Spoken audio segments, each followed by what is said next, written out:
બોલીએ શ્રી દશા માત કી જય। તો ભક્તો, દશામાનું વ્રત અષાઢ વદ અમાસને દિવસેથી શરૂ કરી અને શ્રાવણ સુદ દસમ સુધી 10 દિવસ સુધી અડે છે। દશામાનું વ્રત ખૂબ જ ફળદાયી હોય છે। દશામાના વ્રતની કથા એમ છે, એક કર્ણાવતી નામના નગરનો રાજા કર્ણદેવ ખૂબ જ અહંકારી અને વિલાસી હતો। તેના અભિમાન અને ભોગવિલાસનો કોઈ પાર ન હતો।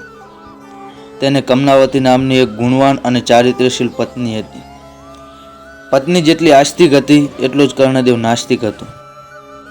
રાણી કમલાવતી કર્ણદેવને ઘણીવાર સમજાવતી કે આ બહુ અભિમાન ખૂબ સારી વસ્તુ નથી। માણસે ધર્મ કાર્યમાં પણ ક્યારેક ધ્યાન આપવું જોઈએ। સુખ અને વૈભવ આજે છે અને કાલે નથી। પરંતુ રાજા તો રાણીની આ સલાહ માનતો નહીં અને માનવાને બદલે ઉલટો વધુ ને વધુ બગડવા લાગ્યો। તે સુરા અને સુંદરીના મદ અને કેપમાં મસ્ત રહેવા લાગ્યો। એક દિવસ નિરાશ રાણી મહેલના ઝરૂખામાં ઊભી હતી, ત્યારે તેણે થોડેક દૂર નગરને કિનારે કેટલીક સ્ત્રીઓને ભેગી મળી અને કંઈક વર્ત કરતી જોઈ। તેણે દાસીને બોલાવી દાસીને કહ્યું કે જાઓ દાસી, સામે પેલી સ્ત્રીઓ તળાવને કિનારે શું કરી રહી છે તે જાણી લાવવા દાસીને આજ્ઞા કરી રાણીએ। થોડી વારે દાસી ત્યાં જઈ અને પાછી આવી અને રાણીને કહ્યું, રાણીજી, એ બધી સ્ત્રીઓ દશામાનું વ્રત કરી રહી છે। રાણીને આશ્ચર્ય થયું। આશ્ચર્ય પામી તેણે પૂછ્યું, એ વ્રત કેવી રીતે કરાય તે જાણી લાવ। જા દાસી, એ વ્રત મારે પણ કરવું છે, કેવી રીતે કરવાનું? દાસીએ કહ્યું, હા, તેમણે કહ્યું છે, અમે સૂતરના 10 તાતણા લઈ તેને કંકુથી રંગીએ છીએ અને તેની 10 ગાંઠો વાળીએ છીએ। વળી દશામાની માટીની મૂર્તિ બનાવીએ, તેની પૂજા કરીએ છીએ। આમ કહી રાણી આ વાત સાંભળી રાણીને પણ થયું કે મારે પણ દશામાનું વ્રત કરવું છે। તેને રાજાને વાત કરી। રાજા અહંકારી હતો। ખૂબ જ અહંકારના લીધે રાજાએ રાણીની આ વાત સાંભળી અને રાણીને હાંસી ઉડાવી અને હાંસી ઉડાવતા કહ્યું, રાણી, આ વ્રત બધું તતિંગ છે। આપણે શેની ખોટ છે કે આપણે આ વ્રતથી પૂરી કરવી છે? ધન, દોલત, કીર્તિ, સુખ, સાહેબી બધું જ તમારી પાસે છે, તો આપણી પાસે શું નથી? આ વ્રત કરવાની શી જરૂર છે? અને રાજાએ રાણીને દશામાનું વ્રત કરવાની સ્પષ્ટપણે ના પાડી દીધી। રાણી ઉદાસ થઈને ત્યાંથી જતી રહી। પરંતુ માતા દશામાં પોતાનું આવું ઘોર અપમાન થયેલું જોઈ ક્રોધિત થઈ ઉઠ્યા। તેમણે અભિમાની રાજાને પાઠ ભણાવવાનું નક્કી કર્યું। બીજા દિવસનું સૂર્યનારાયણ સૂર્યોદય થયો છે। બરોબર આકાશની અંદર સૂર્યદેવ નીકળ્યા છે। બપોર થતાં જ પડોશી દેશનો રાજા લશ્કર લઈ અને કર્ણાવતી ઉપર ચડી આવ્યો છે અને આ એકાએક આક્રમણથી કર્ણદેવ હેબતાઈ ગયો છે અને લડાઈમાં હારી ગયો છે। પડોશી રાજાએ તેનું રાજપાટ ઝૂંટવી લીધું। જીવ બચાવવા રાજા રાણી અને તેના 2 કુંવરો લઈ અને નાસી છૂટ્યા। રસ્તામાં રાણીએ કહ્યું, તમે મને દશામાના વ્રત કરવાની મનાઈ કરી, એથી માતાજીનો કોપ તમારા ઉપર ઉતર્યો છે। રાજાએ આ સાંભળી રાણીને મારી।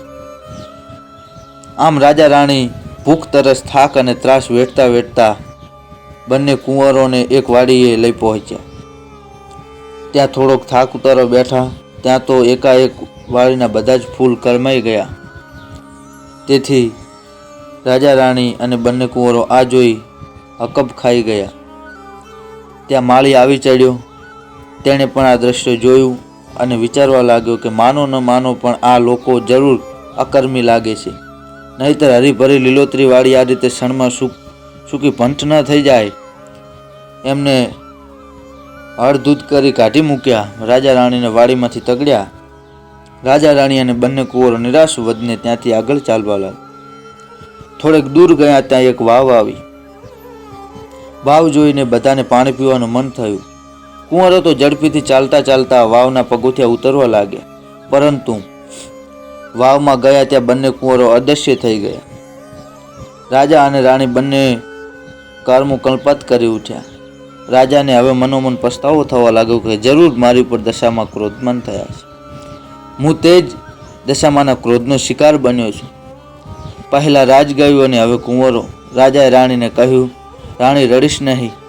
જેને કુંવરો આપ્યા છે તેણે જ કુંવરો પાછા લઈ લીધા છે. આવું રાજાએ રાણીને આશ્વાસન આપ્યું. પછી રાજા રાણી આગળ ચાલ્યા. ચાલતા ચાલતા તેઓ એક ગામના પાદરે પહોંચ્યા. રાજા આનંદિત થઈ ઉઠ્યો અને રાણીને કહ્યું, આ તો મારી બહેનનું ગામ છે. ચાલ મારી બહેનને મળવા જઈએ. રાજાએ એક માણસને બોલાવી પોતાના આગમનનો સંદેશો આપવા બહેનને ત્યાં મોકલ્યો. બહેને પોતાના ભાઈ માટે પિત્તળના કડામાં સુખડી ભરીને મોકલાવી. એ કડામાં એક સોનાનું સાંકળું પણ મૂક્યું હતું. રાજાએ કડામાં જોયું તો સુખડીની જગ્યાએ કોલસો અને સાંકળાની જગ્યા ફૂફાડા મારતો કાળોતરો નાગ હતો. આ જોઈ રાજા ક્રોધિત રાતો પીળો થઈ ગયો અને તેના માન્યમાં આવ્યું કે તેની સગી બહેન કડામાં તેના માટે સાપ મોકલાવે, પરંતુ તે હકીકત હતી. રાજા માથું પટકી વિચાર કરવા લાગ્યો. તેને સમજાયું કે આ બધું દશામાના ક્રોધનું પરિણામ છે. આથી તેને કડાના ભોંયમાં દાટી અને પછી રાજા રાણી ત્યાંથી આગળ વધ્યા. ચાલતા ચાલતા એક નદી આવી. નદી કિનારે ચીભડાની એક વાડી હતી. રાણીને બહુ જ ભૂખ લાગી હતી. તેને રખેવાલને એક ચીભડું આપવા કહ્યું. રખેવાલને રાણી ઉપર દયા આવી અને તેને રાણીને એક ચીભડું આપ્યું. રાણીએ ચીભડાને સાડીના છેડામાં ઠાંકી દીધું. રાણીને થયું કે કોઈ કૂવાને કિનારે બેસી શાંતિથી ચીભડું ખાઈશું અને પાણી પીશું. પણ રાજા રાણી થોડેક દૂર ગયા તે તેમની પાછળ સૈનિકો આવી પહોંચ્યા. તેમણે બંનેને રોક્યા અને તેમની ઝડપી લીધી. તપાસ કરી તેમને રાણીના સાડીના છેડામાં ઢાંકેલું નાસી ગયેલા કુંવરનું માથું સંતાડેલું જોયું. માં દશામાં ક્રોધને લીધે રખેવાળે આપેલું ચીપડું એ રાજાનું કુંવરનું માથું બની ગયું હતું અને રાજાનો કુંવર કેટલા દિવસોથી નાસી ગયો હતો. એટલે સૈનિકોએ ક્રોધે ભરાઈ અને તેમને દોરડેથી બાંધી રાજાની સામે લઈ ગયા. રાજાએ પણ ગુસ્સેથી તેમને તાત્કાલિક જેલમાં પૂરી દેવાનો આદેશ કર્યો. જેલમાં બેઠા બેઠા રાજા રાણી આ ઘટના ઉપર શાંતિથી વિચારવા લાગ્યા. તેમને ખાતરી થઈ ગઈ કે જે કંઈ બનાવો બની રહ્યા છે તે બધા દશામાના કોપને લઈને જ બની રહ્યા છે. તેથી હવે વેન કેન પ્રકારે દશામાના ક્રોધને તો શાંત પાડવો જ રહ્યો. આથી દશામાને રીઝવવા રાજા રાણી તેમની તપશ્ચર્યા શરૂ કરી. 10 દિવસ સુધી રાજા રાણીએ માના નામના જપ કર્યા અને નકરોળા ઉપવાસ કરી માની માનસિક સેવા પૂજા કરી. પોતે કરેલી ભૂલનો ક્ષમા કરવા માની યાચના કરી. રાજા રાણીની હાર્દિક ભક્તિ જોઈ મા દશામાં તેમની ઉપર પ્રસન્ન થયા અને તેમને સપનામાં દર્શન દીધા અને આશ્વાસન આપ્યું કે હે રાજન, ચિંતા કરશો નહીં, સૌ સારાવાના થશે. બીજા દિવસે શત્રુ રાજાને સપનામાં આવી અને દશામાએ કહ્યું કે હે રાજા, તે નિર્દોષ પતિ પત્નીને વગર વિચારે જેલમાં પૂર્યા છે. તેથી કાલે સવારે તું એમને છોડી મૂકજે, નહીં તો તારો સર્વનાશ થશે. અને હા, તારો કુંવર રિસાઈને જતો રહે છે તે હજી જીવિત છે, તે સવારે ત્યાં આવી જશે. સવાર પડી. સવારે કુંવર સેમ કુશળ પાછો આવી જતા શત્રુ રાજાએ રાજા રાણીને છોડી મૂક્યા. રાજા રાણી દશા માતાનો આભાર માનતા ગુણગાન ગાતા ગાતા ત્યાંથી આગળ ચાલી નીકળ્યા અને બહેનને ગામ આવી પહોંચ્યા. રાજાને પેલો જમીનમાં દાટેલો કડો યાદ આવ્યો. તેણે જમીન ખોદી કડો બહાર કાઢ્યો અને અંદર જોયું તો તેના સુખડી અને સોનાનું સાંકળું નીકળ્યું. બહેનને પણ ભાઈના આગમનની ખબર પડી. તરત જ ભાઈ ભાભીને લેવા તે સામે આવી દોડ. થોડા દિવસ પોતાને ત્યાં રાખી બહેને બંનેને આગતા સ્વાગતા કરી. પછી રાજા રાણી બહેનની ત્યાંથી વિદાય લીધી અને આગળ ચાલ્યા. તેઓ પેલી વાવ પાસે આવી પહોંચ્યા જ્યાં તેમના બંને કુંવરો અદૃશ્ય થઈ ગયા. વાવમાં ગયા તો એક ડોશીમાં ત્યાં બંને કુંવરોને લઈ તેમની રાહ જોતા ઊભા હતા. રાજાએ પૂછ્યું, આ કુંવરો ક્યાંથી મળ્યા?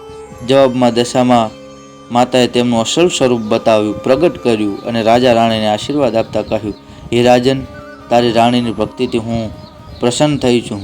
તેની ધર્મપરાયણ અત્યંત પ્રસન્ન છે. તું પણ હવે તો સુધરી ગયો છે. જા, તને તારું ઝૂંટવાયેલું ગયેલું રાજ્ય પણ પાછું મળી જશે. દશામાની કૃપાથી રાજા ગદગદ થઈ ગયો અને તેમના પગે પડી ગયો. માં, તમે તો દયાળુ છો. તમારો મહિના અપરંપાર છે. તમારી કસોટીમાંથી પાર ઉતરવું પામર માનવી માટે કઠિન છે. તેથી માં સૌના ઉપર દયાની અમી દ્રષ્ટિ રાખજો. દશામાએ કહ્યું, હે રાજન, જે કોઈ દશામાનું વ્રત રાખશે તે મારી અમી દ્રષ્ટિને પાત્ર થશે. જે કાંઈ મારું અપમાન કરશે તે મારા ક્રોધનો ભોગ બનશે. અને દશામાં અદૃશ્ય થઈ ગયા. પછી રાજાએ પ્રજાનો સાથ લઈ શત્રુ રાજા સાથે લડાઈ કરી અને પોતાનું રાજ્ય પાછું મેળવ્યું. રાજાએ નિષ્ઠાથી માં દશામાનું મંદિર બંધાવ્યું અને પ્રજામાં તેમનો મહિમા વધાર્યો. માના પ્રતાપથી તેઓ સુખ શાંતિપૂર્વક જીવન પસાર કરવા લાગ્યા. જય દશામાં, જય દશામાં જેવા રાજા રાણીને ફળ્યા તેવા વ્રત કરનાર સૌને ફળજો. વાર્તા સાંભળનાર, વાર્તા લખનાર, વાર્તા વાંચનાર સર્વને ફળજો. સર્વને સુખ શાંતિ સુખ પ્રદાન કરજો. સૌનું સ્વાસ્થ્ય સારું રહે એવી કૃપા વરસાવજો. જય દશામાં.